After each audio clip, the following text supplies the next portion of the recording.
19. vek je vreme velikih promjena u nauci, načinu razmišljanja, načinu života, pa je to vek kojem dugujemo i naš način života danas.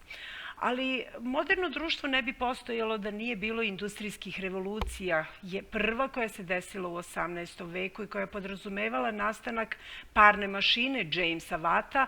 Zašto je ovo otkriće bilo tako revolucionarno? Iz jednostavnog razloga što je parna mašina bila univerzalna mašina koja se mogla koristiti na različite načine, u saobraćaju i u proizvodnji na jednako kvalitetan način. Zato je bila važna. Druga industrijska revolucija, međutim, za razliku od parne mašine koja je koristila ugalj, je donela nešto novo, između ostalog i korišćenje novih energenata, električne energije, nafte, gasa. Znači, svi ti novi energenti su pokrenuli bukvalno drugačiji način života i najviše će se upravo i osetiti kada je običan čovek u pitanju, da tako kažemo. U saobraćaju te promjene su bile možda i najvidnije. Pojavila se železnica koja je prelazila 1000 kilometara s jednog kraja kontinenta na drugi, pa se zvala transkontinentalna. U pomorskom saobraćaju takođe je napravljen veliki pomak pravljenjem ogromnih, luksuznih, brzih brodova sa naravno ogromnim mašinama u njima, a isto tako možemo reći da je čovjek svojim znanjem uspeo da se vine u nebo. To su učinila braća Wright, prvi koji su krenuli ka nebu. Ali ono bez čega mi danas svakako život ne možemo da zamislimo je prvi automobil, koji će isto tako obeležiti otkrića u saobraćaju tadašnjeg vremena. Kada je saobraćaj u pitanju, značajno unapređenje donela je izgradnja Panamskog kanala, zahvaljujući pre svega otkriću eksploziva.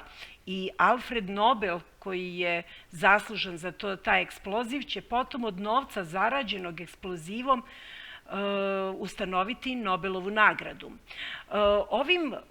Ovim kanalom u stvari je skraćen put između Atlantskog i Tihog okeana i skraćen put, vidite koliko je skraćen put između istočne i zapadne obale Sjedinjenih Američkih Država, na primjer. Sličnu ulogu imao je i Suetski kanal u putu i povezivanju Evrope sa Indijom, pa je tako i taj put značajno skraćen za razliku od puta koji se pre toga prelazio oko Afričkog kontinenta. Evo kako izgleda taj Suetski kanal i koji se naravno i dan danas koristi. U građevinarstvu značajnu promjenu donela je pre svega izum čelika.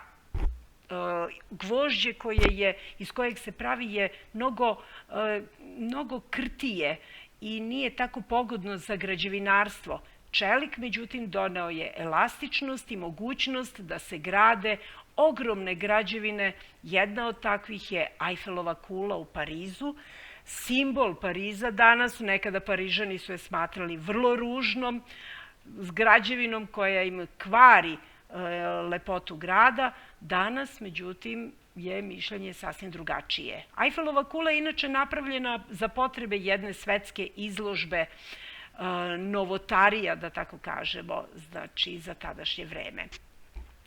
Kada je u pitanju nauka, prosto mi nemamo vremena čak ni da nabrojimo sve što se promenilo i kakve su se sve promene desile u gotovo svim naučnim disciplinama.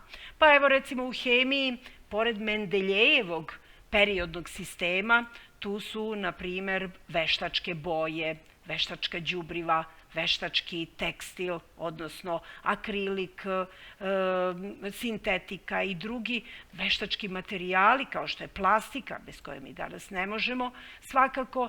Pa kada je u pitanju biologija, ne treba zaobići Charlesa Darwina sa njegovom za ondašnje vreme skandaloznom teorijom o poreklu čoveka ili o evoluciji.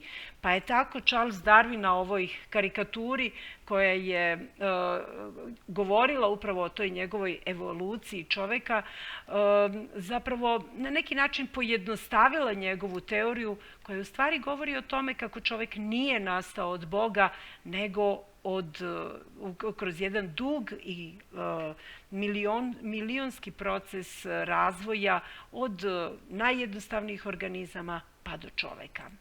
Kada je tehnologija u pitanju, Aleksandar Bell je izumeo telefon koji vidite kako je nekada izgledao. Mi danas samo koristimo unapređenu verziju tog telefona koji je otkriven u 19. veku. Međutim, da nije bilo Mihajla Pupina, koji je svojim kalemovima u stvari unapredio prenos telefonskog signala na ogromne udaljenosti, taj Aleksandrov telefon Aleksandra Bella ne bi možda imao takvu popularnost danas kao što je zaista ima.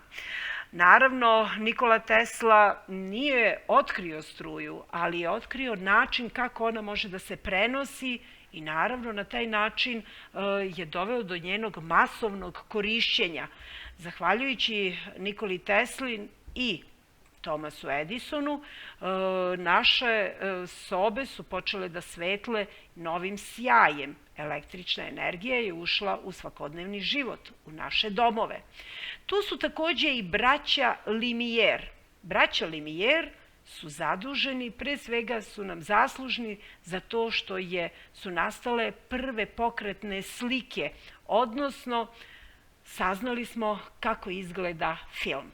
Mi danas naravno koristimo mnogo što od tih pokretnih slika, od onoga što vidimo na telefonu pa do televizije, a u ondašnje vreme vidite ovaj voz koji se velikom brzinom približavao se prvi put u jednom restoranu krajem 19. veka kada je prvi put bio pušten i izazvao strašnu paniku jer je gledalište pobeglo misleći da će voz doći do njih i da će ih zgaziti.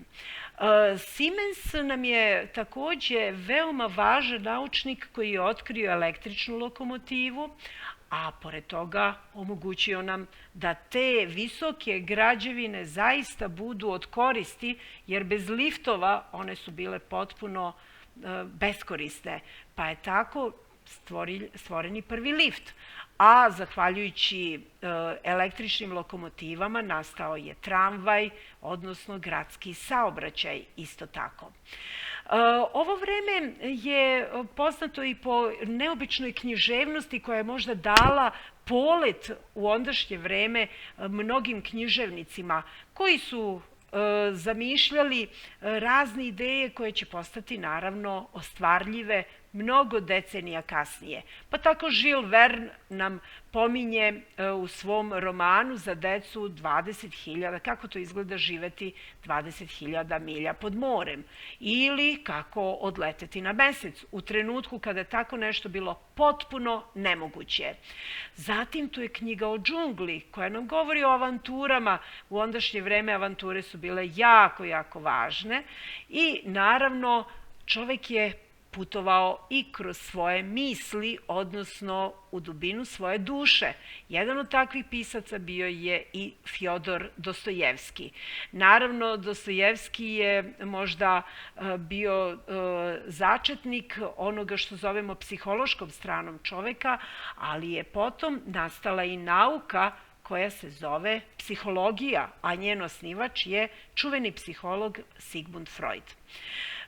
Misao tadašnjeg vremena se takođe promenila, pa su se pojavili protesti radnika koji su rešili da štrajkuju, koji su rešili da traže da radno vreme traje 8 sati, da čovek ima pravo i na odmor i na rekreaciju. A pored toga, naravno, pojavile su se i razne političke ideje. Nacionalizam, demokratija, socijalizam, rasizam. Te ideje će obeležiti 20. vek.